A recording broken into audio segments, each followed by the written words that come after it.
હક की आवाज़ ન્યૂઝમાં આપનું સ્વાગત છે। હું છું અજીઝ ઝુપેલવાલા। સમાચારમાં વાત કરીએ તો આજ રોજ વડોદરા શહેરના 4 દરવાજા વિસ્તારમાં આવેલ નજરબાગ પેલેસ મોલના વેપારીઓ દ્વારા વિનામૂલ્યે છાશનું વિતરણનું આયોજન કરવામાં આવ્યું હતું। અત્યારે ગરમીનો પ્રકોપ છે અને લોકોને રાહત એ હેતુથી વિતરણનું આયોજન કરવામાં આવ્યું હતું, જેમાં ફારૂકભાઈ સોની, અલ્તાફભાઈ ગુંદીવાલા, મોહમ્મદ યુસુફ ચેપોવાલા, મોહમ્મદ ઉમર કાગદી, આરિફભાઈ સહિત અન્ય વેપારીઓની ઉપસ્થિતિમાં છાશ વિતરણનું કાર્યક્રમનું આયોજન કરવામાં આવ્યું હતું, જેમાં મોટી સંખ્યામાં શહેરીજનોએ લાભ લીધો હતો। રિપોર્ટ રૂઝે બરબ।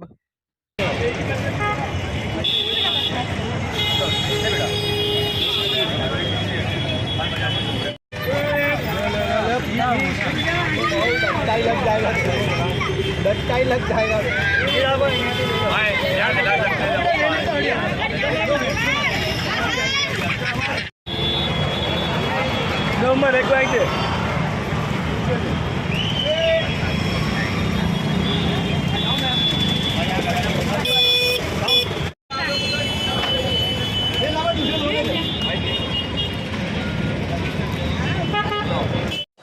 આજે વડોદરા શહેરની મધ્યમાં આવેલ નજરબાગ પેલેસ મોલ ખાતે ઠંડી છાશનું વિતરણ કરવામાં આવી રહ્યું છે, જેમાં તમામ ધર્મના લોકોએ આવી અને છાશ પીધી છે। આજે આ છાશનું ફાયદો એ છે કે જે તમને ડિહાઇડ્રેશન થાય આટલી ગરમીમાં, એ પાણીનું પ્રમાણ તમને ટકાવી રાખે અને આટલી ગરમીમાં તમને રાહત આપે।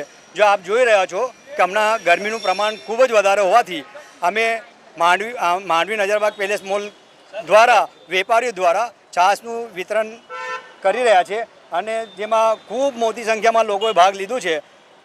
હાલ અમે નજરબાગ પેલેસ મોલ દ્વારા અનેક પ્રકારના એવા આયોજનો કરીએ છીએ, જેમાં કે ફૂડ વિતરણ, છાશનું વિતરણ, બ્લડ ડોનેશન, એ બધું અમે અવારનવાર કરતા હોઈએ છીએ અને અમારી ટીમ દ્વારા સખત પ્રયત્ન કરવામાં આવી રહ્યા છે કે જે બને જેથી વધારેમાં વધારે લોકોને રાહત રહે અને છાશનું વિતરણ અમે લગભગ જ્યાં સુધી અમારી પાસે છે ત્યાં સુધી અમે ચાલુ રાખ્યું છું। હમણાં સુધી લગભગ 2000 કરતાં વધારે લોકોએ છાશનું સેવન કર્યું છે, છાશ પીધી છે।